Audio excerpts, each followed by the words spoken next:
Good morning, everyone. Good afternoon. We will just wait about 20 seconds just to let everyone connect. We are live this morning, so thank you very much for joining us.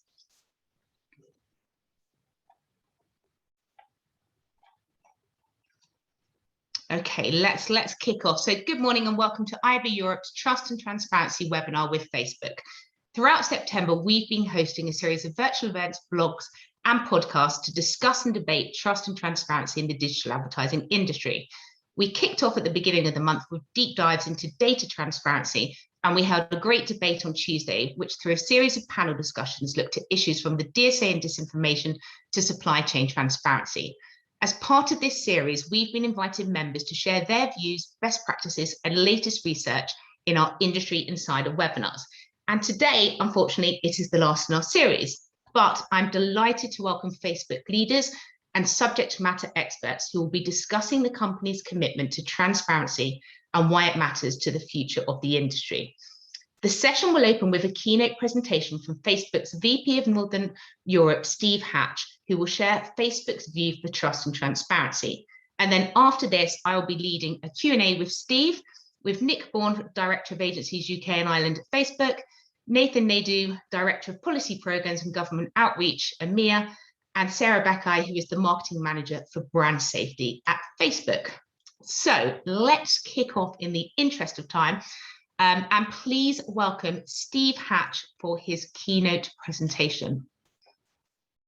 Hello, Steve.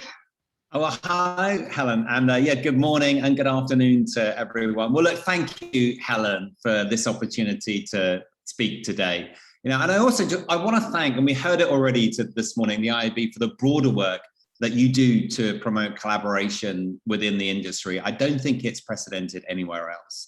Now, when we come together in forums like these, it becomes clear that we have so much more common ground than uncommon, and that we can make much faster progress on the biggest challenges that are facing our industry when we work as a collective than we ever would if we were working on our own. Now, we've seen this firsthand on the issue of brand safety, a key area of cross-industry collaboration. Now, many of us have been working in the area of brand safety for a long time, but since 2019, we've seen a collective step up in the efforts on brand safety through the work with GARM, the Global Alliance for Responsible Media. Now, this uncommon, self-described kind of uncommon collaboration of marketeers, advertisers, platform, and industry associations came together in 2019 at Cannes in person, if we can remember those times, with a clear purpose to reduce the amount of harmful content online and to ensure that bad actors have as little access to advertiser funding as possible. Now, we continue to work in really close partnership with other GARM members to advance this aim, and we've seen a lot of progress by the industry over the past 20 months. Now, we know just how important confidence and trust in digital technology is, not just for our company and for the tech sector, but for the wider European economy as a whole, particularly at this time of critical recovery that everyone is going through. This progress and trust is important for people, it's important for companies, and it's important for communities.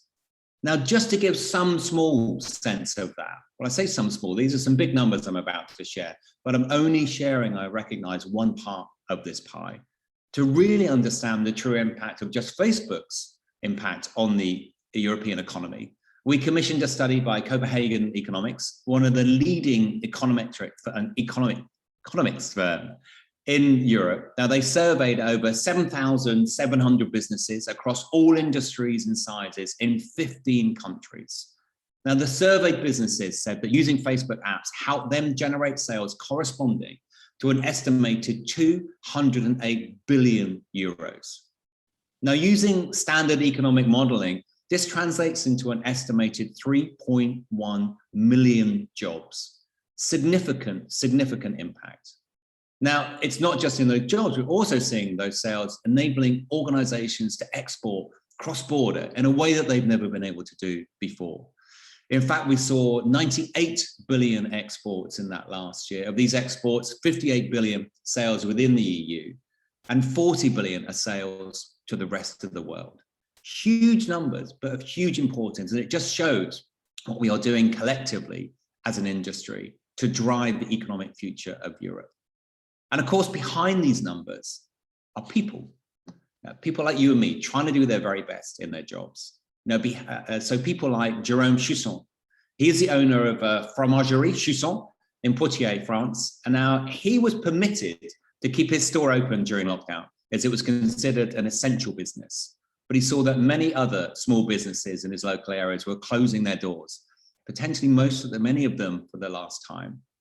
Now, while consumers panicked about availability of products they couldn't find in supermarkets, he used Facebook to contact the small businesses in his area, inviting them to use his store as a distribution point so that they could continue operating. He used his Facebook page to update his community on the availability of stock from his and all of the other businesses using his store. And that's just one example of the economic impact of what we are doing on a daily basis as an industry. Now, we can only get a small glimpse of what the cultural, creative, and societal impact that's driven by the progress of technology, driven by the connection of people. Now, all of this is happening on the internet all of the time. And probably one of the most pertinent examples, particularly today, is the Black Lives Matter movement. Now, it started in 2013 in the wake of the public outcry of the acquittal of George Zimmerman's killing of the 17-year-old Trayvon Martin. 3 women, Alicia Garcia, Patrice Cullors, and Otul Tometi, created the hashtag Black Lives Matter and took to social media. Now, they were able to harness support and desire to drive real change. And today, Black Lives Matter is a global member-led organization, a movement with over 40 chapters. Now, the reason it's so pertinent today is that tomorrow will mark the beginning of Black History Month in the UK and many countries around the world.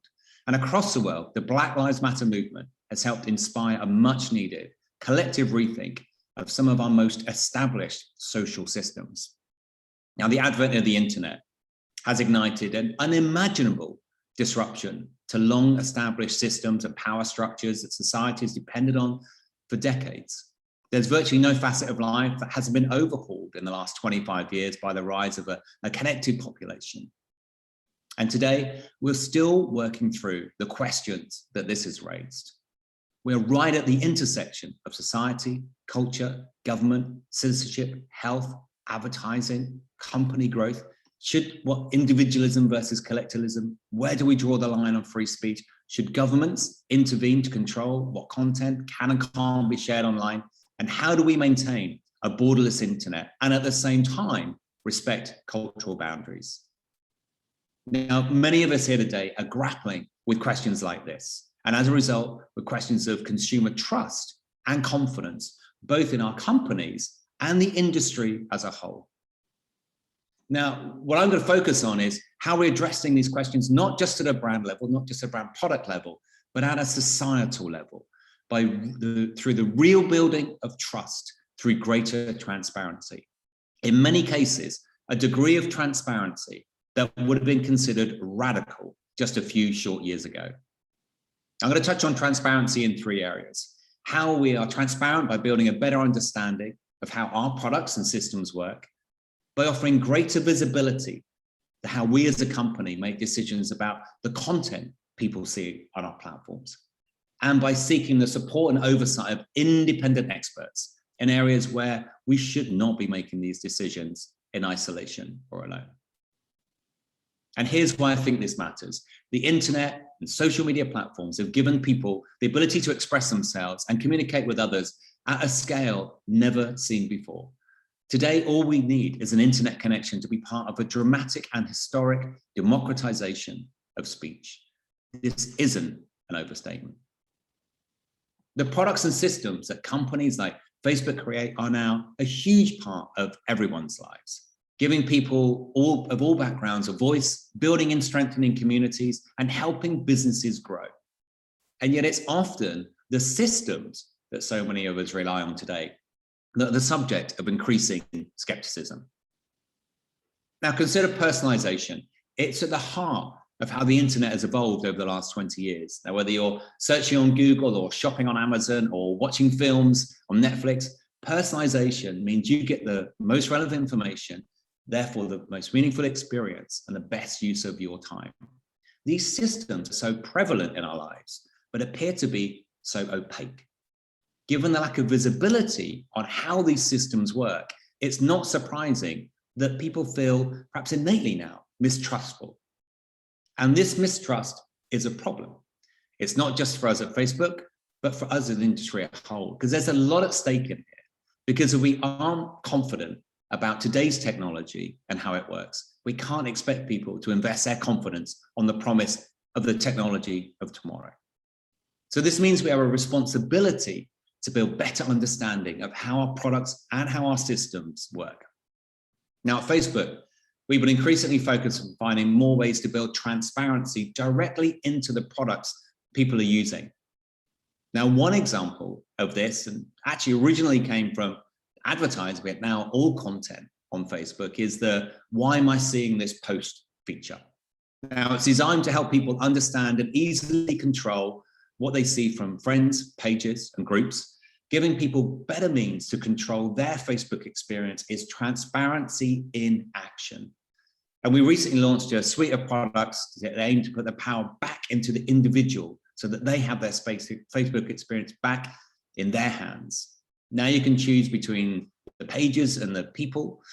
You can choose to never see posts from some folks. You can prioritize posts from people that you care about the most, or you can switch between an algorithmically ranked newsfeed to a feed that's sorted chronologically.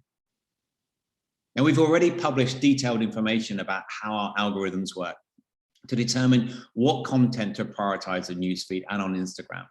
But beyond this, we also need to increase visibility in how we make decisions in terms of the content that remains or is removed from the platform.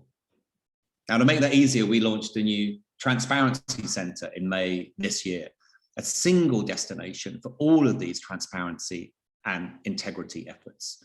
Now, it's a regularly updated center. It's a living resource. Here you can find out the types of content that on Facebook receives the widest distribution via a widely viewed content report, and where many of the most viewed pages focused on sharing about pets, cooking, family, and viral content from pages like You Know That. Now, we published this for the first time in August in the US, and then we plan to expand that scope across markets in the future. Now, the Transparency Center will also tell you the type of content that receives reduced distribution on our platform and the reasons why through the content distribution guidelines that were published just a couple of weeks ago. And we also report critically on the content that we remove from our platforms altogether in our Community Standards Enforcement Report. Now, this report tracks how effectively we're enforcing our policies in critical areas of harmful content you don't want on our platforms, people don't want on our platforms, we don't want on our platforms, governments, NGOs, and others don't want on our platforms. And we've invested considerably to enforce against those policies, investing billions of pounds and euros and dollars every single year, and having over 45,000 people focused in on this area. Now, what this report tracks is against 13 different categories on Facebook and 11 different categories of harmful content on Instagram. And it tracks both how effectively we are proactively detecting and removing that content, and how prevalent, how often is one likely to see that content. Now, perhaps it's not surprising in the sense that the good news is the vast majority of this content represents a tiny fraction of people's experience on Facebook. And when you talk to most people, they would say the same. However, coming out of Facebook, we need to make sure that we're getting as close to 100% as we possibly can of that material being removed. And even in the most complex areas like hate speech, we're seeing real progress. A few short years ago, the level of hate speech that we were proactively removing was in the low 20%. Now that's over 95% of all hate speech. And the reason this area is so complex is because we operate in different languages around the world, but often the same word can have so many different meanings, whether that's being used as a form of hate speech, reclaimed as a piece of speech by an underrepresented group, or just an everyday piece of slang. And we need to make sure that we're making the right decision every single time in this, because people's voice matters. Silencing people that want to project hate, but supporting those that want to defend free speech in themselves. Now, we know that that level of transparency is unprecedented. And we publish this quarterly, as I said, since 2017. However, we also know that that's Facebook sharing Facebook numbers. So that's why we've committed to an undertaking from one of the big four auditors, and in this case, EY was selected, for them to audit these systems and data, because we know not only is transparency critically important in this area, but so is confidence in those numbers, so we can demonstrate where we're making progress and where we're not. And I'd encourage all of you to share that and look at that. We publish it every single quarter. Excuse me. Now, this granularity really matters because a company of our size and reach has a huge responsibility to the safety of the community it served. It's our biggest priority. Now, we've always also looked to experts to help us dictate those guidelines because we don't always get it wrong. We don't always get it right. We also don't always get it wrong. But we know that these hard decisions, we have to make judgments here. Sometimes they're often not an obvious decision, or they don't have an uncontroversial outcome. And many of them have significant implications for free speech. Perhaps one of the first indications of some of the ambiguity here and some of the challenges with the systems we found was actually back in 2016, when Norwegian writer Tom England shared a photograph called "The Terror of War" on Facebook. Now, for those of you that aren't familiar with the terror of war, it's a picture, a dramatically impactful picture of a young girl running in the street after a napalm attack during the Vietnam War. And particularly significant is this girl is naked in this picture. Now, our systems identified that as child nudity and immediately took it off the platform. Now, at that point, there was a question of whether this was the right decision or not. And we subsequently reinstated that particular image as being one of historic significance, one that should, in fact, it's critical that it's able to be seen, circulated, and discussed. But in many ways, it highlights some of the challenges that we face, where if we're designing systems for maximum safety, it's really hard to imagine that there may well be exceptions to our 100% takedown on child nudity. But this particular example showed that that was the case. Now, that's just an example of the type of decisions that led us to create and empower the oversight board at Facebook to exercise judgment over some of the most difficult and significant content decisions that we make. The oversight board is an independent body. It's made of people who've had a wide range of experience. They've lived in over 27 countries. They speak 29 different languages, and content moderation cases are referred and reviewed by the board, and the decisions that they make are binding. They can't be overturned by Mark Zuckerberg or anybody else at Facebook. Now, we would expect that this group, when they're making decisions, that they wouldn't always agree with the decisions that we've made. And to date, the oversight board has overturned Facebook's decisions in the majority of cases that they've reviewed. And so far, they've had a really meaningful impact on our policies and processes through the policy recommendations they issue together with their binding decisions. Now, independent oversight for companies like ours shouldn't end there. We need proper regulation for technology companies like Facebook. Decisions about what content is and isn't acceptable should be made according to frameworks agreed by democratically accountable lawmakers. But in the absence of that, the oversight board was established. So our focus in rebuilding that trust is around transparency and how our systems work, how decisions are made around content, and when we're getting it wrong as much as when we're getting it right. Now, through a collective effort into greater transparency into the working of our industry, through uncommon alliances like GARM, through a collective commitment to independent oversight, and through the continued dedication of organizations such as the IAB, we will not only address issues of consumer confidence, but we're also building a safer digital future for everyone, for people and for brands. Community safety is brand safety and vice versa. And our goal as an industry is to directly address any harms and build that trust in technology through a degree of control and a level of transparency that would have been considered radical just a few short years ago. and you have our commitment at Facebook that we will continue to do every single thing we can to build that confidence. Now, thank you, and thank you, Helen. I think we're back to you and the beginning of the panel. Thank you, everyone. Thank you so much, Steve. Yes, we are. So we can invite Sarah, Nathan, and Nick, if you are there. Yeah, thank you, Steve. That was a really, really insightful presentation. And I'm really pleased, like with Industry Insiders, having these, it really is that forum for you to share those examples of what's being done. But most importantly, as you said at the beginning, you know, the examples you gave of the Italian small business, how crucial it is for them to still be able to advertise in times of the recovery. So yeah, thank you for that. So yes, welcome Nick, Nathan, and Sarah. So brilliant presentation. So let's just get straight to it. I think let's tackle the headlines first. I've got a question for you, Nick. Steve mentioned that technology is in the news on a daily basis, and it's something that, you know, we continuously see, hence why we're having this event this month. And this week, we've seen a series of articles about your audience research in the Wall Street Journal.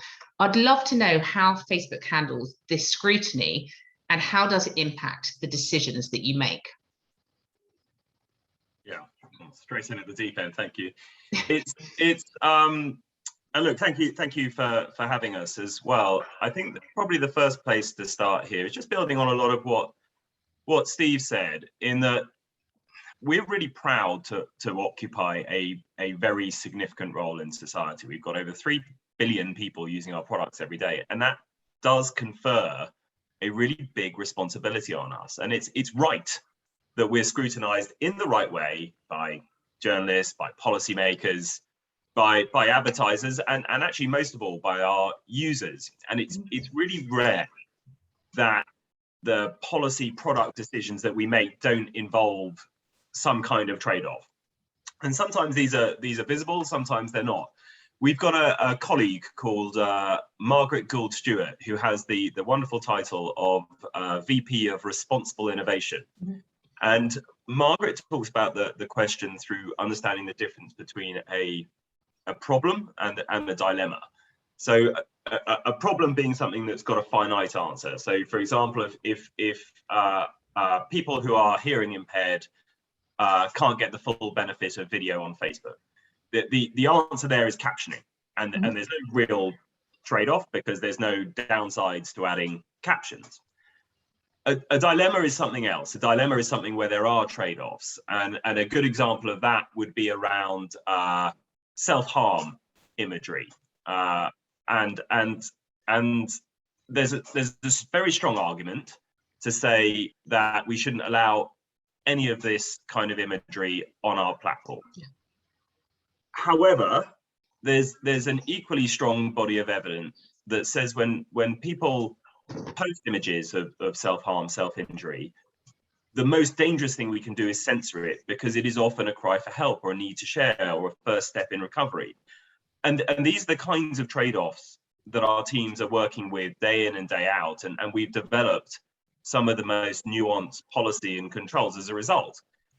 Now, the only way to actually resolve a lot of these dilemmas is to research them, is to ask ourselves the tough questions, and this is probably where it makes sense to address the Wall Street Journal articles from the last week. And if you haven't seen them in the audience, we can't get past the paywall. This was a series of articles based on a leak of quite a narrow set of findings from some audience research we'd conducted internally around young audiences on Instagram. And I think the first thing to say here is that it would be incredibly remiss, it would be negligent of us if we weren't doing internal research to understand the impact of our products. And actually, I wish every other company, including editorial businesses, did the same thing, because this kind of research forms the basis of product changes, of features, of resources, and generally makes us a better business. We stand by it. Now, what this particular research actually showed us was that teens report having both a good and also a bad experience of social media. And while the journal only focused on one dimension, the actual research shows looked across 12 dimensions, and out of 11 of them, and these are well-being issues that teenage girls who suffered from them were looking at. We're looking at things like anxiety, stress, eating disorders, loneliness. Out of 11 of the 12, Instagram was actually making these better. Mm-hmm. And of course, any one of those issues could have made for a very different headline. Now, on the one element where Instagram was not helping was body image, where 2/3, 67% of respondents said Instagram had made them feel better or made no difference, but 32% said it was making it worse. Now, this alongside a lot of other research informed new features like new resources served to users to help with body image and reporting features on eating disorders. And that's precisely how it should work. And ultimately, I think this is a good example of a trade-off. It's a good example of how we're always endeavoring to improve our experience. And you know, frankly, we're proud of this kind of research, and we absolutely stand by it because we think it has real impact. Slightly wordy answer to your question. No. I'm glad we tackled that straight on, and I think it is important, as you said, to actually give more understanding to the research, those 12 different categories that was looked at, because as most of us see, we see the sensationalized headlines being projected, and that's the first thing we take. So to not downplay the research that you've done here is really important. Sarah, I'm gonna come to you, and it's something that we've been fortunate as a trade body to see, which is your Community Standards Enforcement Report, and you guys have been publishing this since 2017. You've got lots of different findings in there for our audience and those that are later watching on demand. What are some of the key trends that you've reported in that time? Yeah, so as Steve mentioned, this is our quarterly report that shows how well we've been enforcing our policies on both Facebook and Instagram. We recently published our 10th Community Standards Enforcement Report. It's quite a mouthful, so I'll call it CSER from now on. It includes 13 policy areas on Facebook and 11 on Instagram. And since our first report, we've also added new metrics on appeals, restores, and prevalence. Mm-hmm. In our most recent report, there are a couple of key trends that I'll touch on now. The first is a continued decrease in the prevalence of hate speech. So thanks to continuing investment and improvement of our AI systems, we're getting better and faster all the time at removing hate speech content. Hate speech content removal has actually increased 15 times on Facebook and Instagram since we first began reporting it. And the prevalence of this type of content has declined for 3 quarters in a row. The latest report shows that prevalence for hate speech is 0.05%. Or to put it another way, for every 10,000 views of content on our platform, just 5 would be views of hate speech. We're also seeing that prevalence of other types of policy violating content is extremely low. So if you think about content that violates our policies regarding suicide and self-injury, in Q2 of 2021, the upper limit of this was 0.05% on Facebook. And for adult nudity and sexual activity, prevalence was 0.04%. We've also observed improvements over time to our proactive rate. And proactive rate is if you think about all of the content that we take action on across Facebook and Instagram, the percentage of that content that we find ourselves before it's reported to us by a user. Now, that's over 90% for 12 out of 13 policy areas on Facebook and 9 out of 11 policy areas on Instagram. So if you're thinking about the total universe of policy violating content in Facebook, about 9 out of every 10 pieces of that, we would proactively identify by our systems before a user reports it. Now, although this bit isn't about CSER itself, I'd also like to mention that we've been continuing our efforts on COVID misinformation. And since the pandemic started, we've actually removed 20 million pieces of content from Facebook and Instagram for violating our policies on COVID-19 related misinformation and harm. Finally, I just want to acknowledge that transparency is only really helpful if the information we share is both useful and accurate. So when we're talking about CSER, that means the metrics we report need to be based on sound methodology and also accurately reflect what's happening on our platform. So to this end, over a year ago, we worked with a number of international experts in measurement, statistics, law, economics, and governance to provide an independent public assessment of whether the metrics we share in our CSER provide accurate and useful measures of Facebook's content moderation challenges, as well as our work to address them. They broadly agreed that we're looking at the right metrics, and they also provided some recommendations for improvement, including launching appeals reporting, which is now part of this report. In May, we also announced we're going to take it a step further to validate the metrics are measured and reported correctly. And Steve did mention this. Over the past year, we've been working with auditors internally to assess how the metrics we report can be audited most effectively. And we have selected EY to undertake this engagement. We're also the first platform to make this commitment and actually an undertaking of this kind. We genuinely stand behind no company should grade its own homework, and also the credibility of these systems need to be earned and not assumed. We believe that independent audits and assessments are really crucial to holding ourselves accountable and to making sure that we do better as well. Brilliant. Thanks, Sarah. So you've talked about kind of what you're doing internally, and I think it's a great move that EY having that independent audit. With regards to how you're working with the industry, we know you're very active members at IAB Europe, but to yourself and to Nick, what other tactics, what other things are you doing within the industry to really try and build trust and transparency? Shall I go first, Sarah? Go on. I've also seen there's a question in the Q&A around numbers. So thank you for that. If we've got time for questions at the end, we'll have a stab at answering them. If not, then we'll make sure that we follow up via the IAB with a proper answer to any questions that come in. Where were we? Industry support. So look, yeah. This goes into a question around how to best engage. So I think we work with something like 150 million businesses globally, of which around 10%, so about, I think, just shy of 15 million paid for advertising on the platform. And whilst we'd love to engage everyone on a one-to-one basis, clearly that's not feasible, and therefore the role of industry bodies becomes completely critical for us. And therefore we engage a lot and as much as we can with industry bodies locally.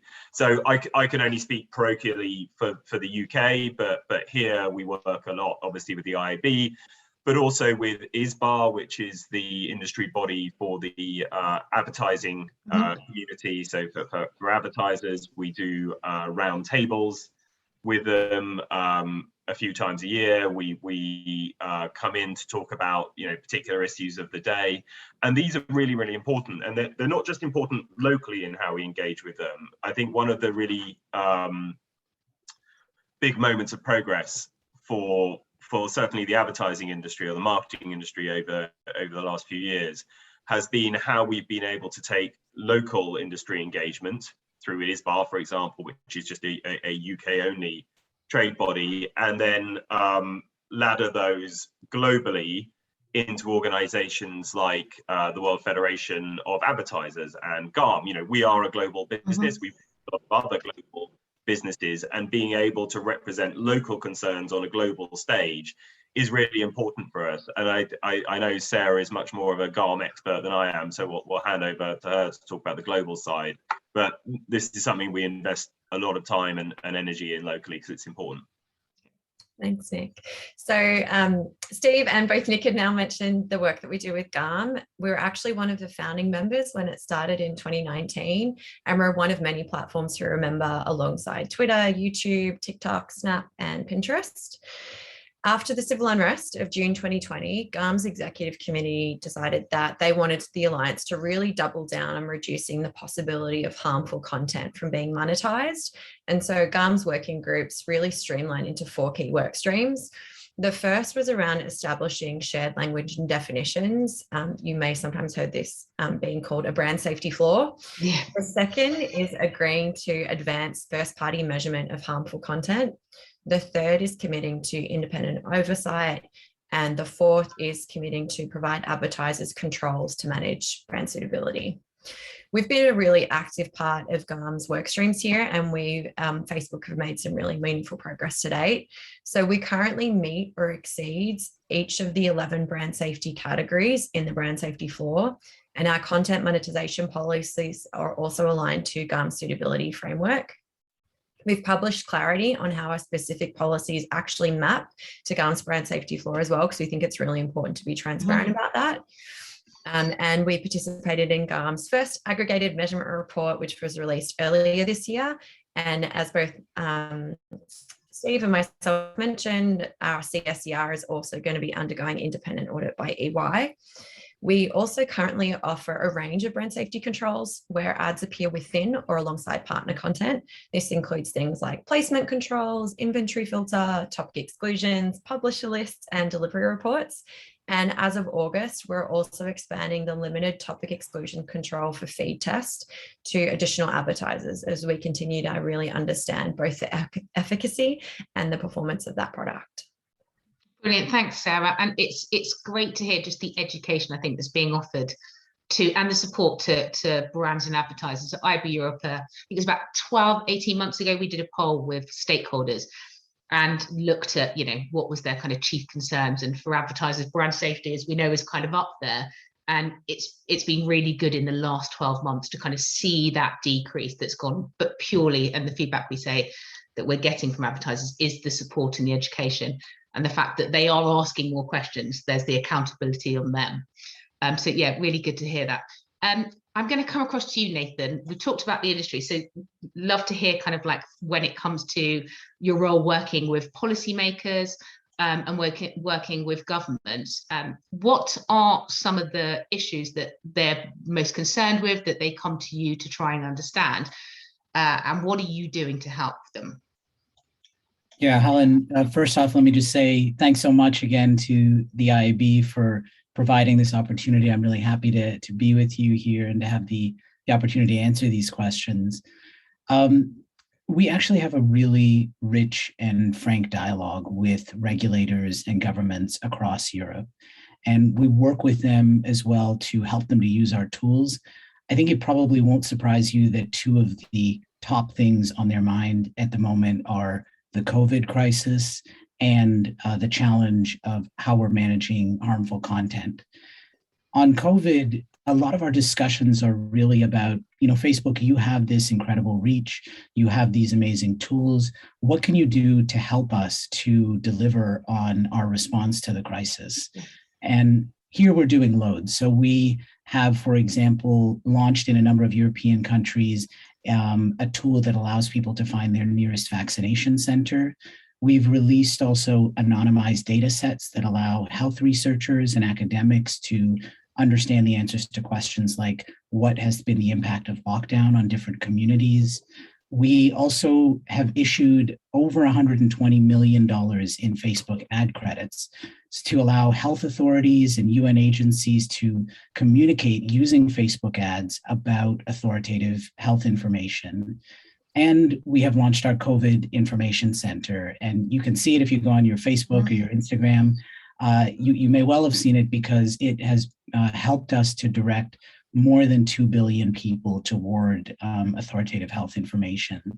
I could go on, I won't, but there are lots of other things that we do in the COVID space.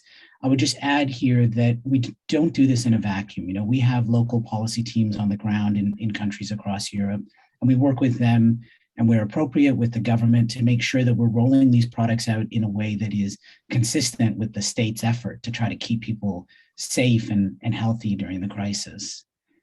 That's on COVID. On harmful content, the challenge is different.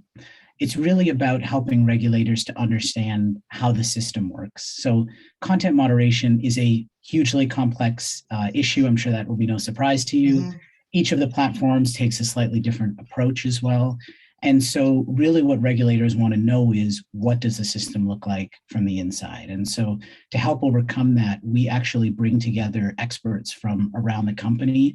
So folks who are specialized in the technology aspects of content moderation, the operational aspects, and who actually write the policies. And we have deep dive engagements, multi-day engagements with regulators where they ask us all manner of questions about our processes, where are the gaps, what are the areas where the answers just aren't clear. And Actually, what I find is that at the working level in regulators across Europe, you often have a real understanding that content moderation is about trade-offs, because actually the regulation of content moderation is also about trade-offs. That doesn't mean that you can't get it wrong, but you're always trying to strike a balance. I'll give you an example of some of the tricky aspects of it. So we've seen governments in a number of countries trying to implement a 24-hour takedown rule that says that either illegal or, sorry, I'm in the dark here, one sec. Either illegal or harmful content needs to be taken down within a certain period of time. And that sounds on the face of it really reasonable. But what it does is it ends up setting the wrong incentives for platforms to prioritize the wrong metrics. That is time up rather than the virality and how many people have seen the content. It also focuses on the specific piece of content rather than on the underlying systems that are and their caliber to actually catch harmful content. And so we can have these conversations with regulators when we have all the right experts at the table. We can give them our experience in other countries. It's obviously for them to determine what the right way forward is. But those are the kinds of things we do. And I would say that just lifting the veil on how it works inside of Facebook is very much the bread and butter work that we do in the policy function. Okay, thanks, Nathan. And Steve talked about it in his presentation, just about the role of regulation.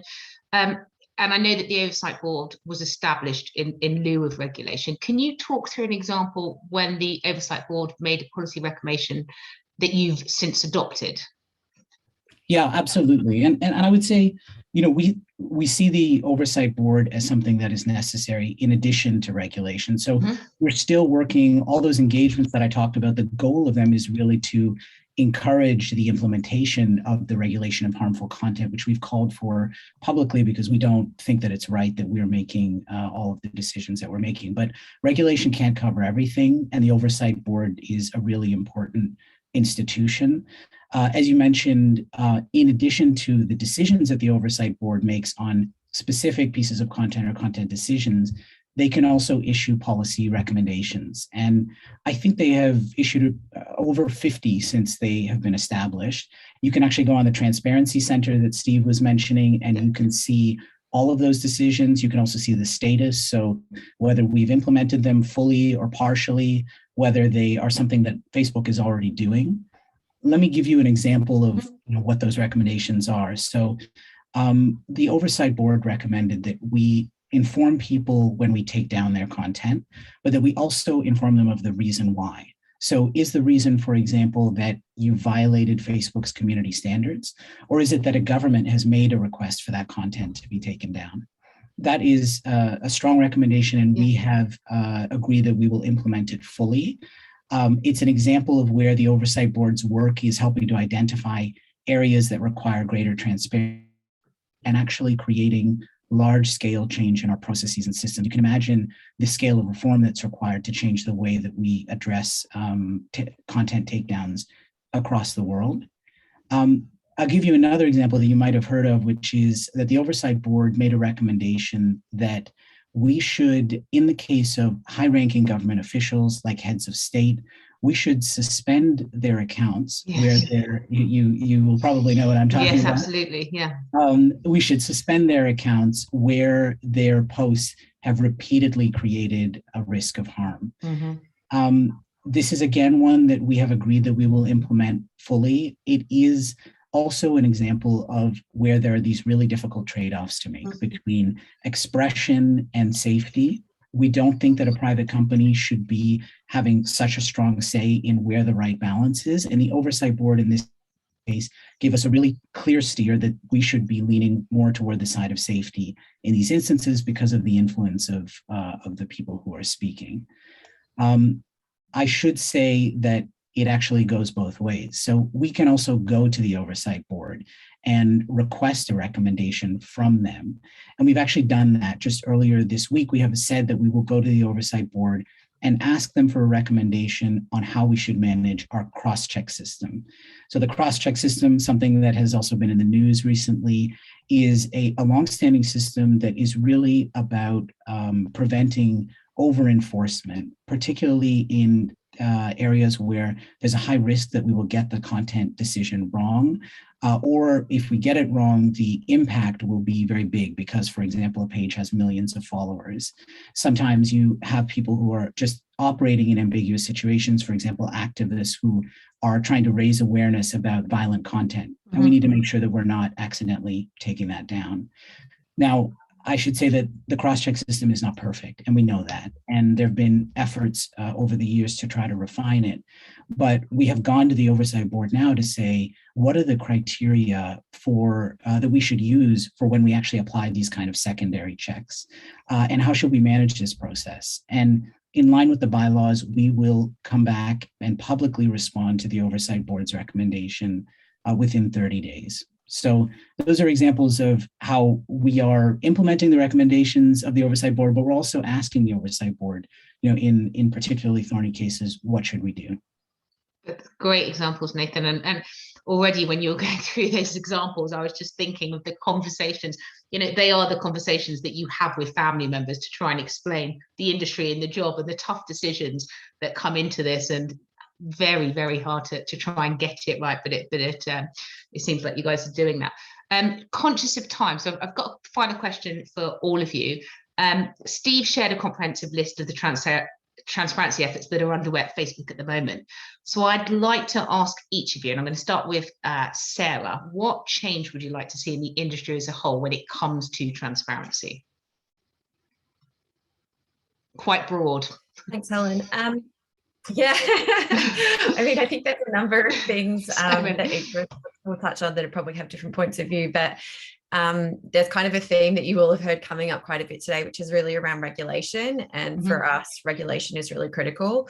So as Steve kind of mentioned and Nathan touched on as well, a private company, really, we shouldn't be making these really difficult decisions on our own about where to draw the line between free speech and public safety by ourselves. There are wider implications, not just on our platforms, but also across the industry that could really help draw alignment here. We do consult with third-party experts in the creation of our policies, but we don't always get every decision 100% right. So as Steve mentioned, the terror of war example is a really great example where we had policies and we thought we had the right policies, but we actually had to change those over time. And as the way that people use social media changes, our policies are going to have to continue to adapt. As Nathan mentioned, we do refer things to the Oversight Board. There was the most recent one around cross-check, and also earlier this year, we actually referred our decision to suspend Donald Trump's Facebook account to the Oversight Board as well, because we did recognise that there are some really serious implications for decisions like this around freedom of expression, and also in particular what that means when it comes to politicians as well. So regulation would be the one for me. Regulation, okay. I'm going to go over to you, Nick. Well, I'd say a massive +1 on regulation, because I think it would actually make all of our lives a lot simpler in a lot of ways. I think we do a fantastic job in terms of setting policy and creating it, but we are uncomfortable doing this ourselves in most of the markets around the world. So I certainly endorse that. I think secondly, just to build on the answer I've hurriedly tried to give on CSER in the Q&A, is around standardization of metrics. So I work with a lot of agencies, and agencies need to be able to compare and contrast metrics in order to make recommendations. And it's not just agencies, policymakers, advertisers, everyone needs to be able to do this. But at the moment, the way in which we report, which as I said, we're very proud of, it's incredibly granular, but it is slightly different from platform X and slightly different from platform Y and completely different from platform Z. So it's I think in terms of relative transparency, I think more industrial effort to establish more core metrics where they're relevant, because obviously different platforms have different products, would be really useful for all parties.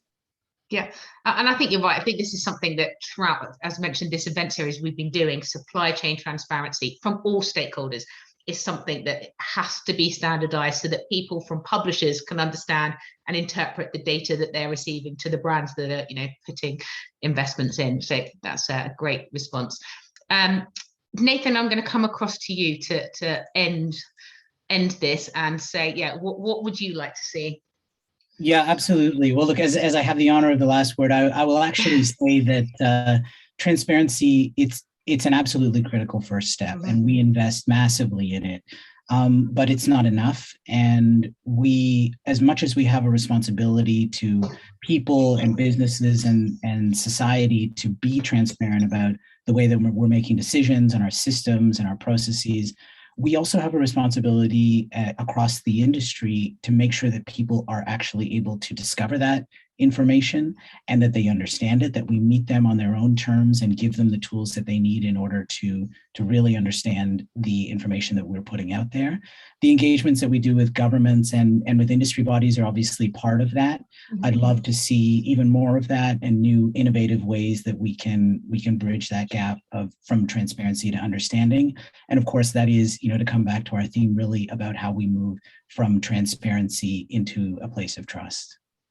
Brilliant. Thanks, Nathan. And you summed it up. This is the reason we record all of these sessions live. I know not many people do that. It's kind of edited, but we like to invite people along so that they can hear the questions that we're answering. It's been wonderful to host you all today, and thank you very much for answering all of the questions that we had.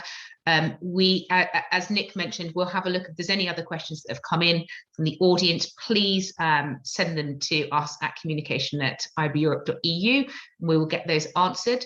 But in the meantime, this recording will be uploaded onto our website this afternoon so that people can watch it on demand. And we'd just love to say a big thank you to Steve, to Nick, to Sarah and Nathan for joining us today from Facebook. Great. Have a lovely afternoon, everyone. Thank you. Thank you. Thanks so much, Helen. Thanks. Bye.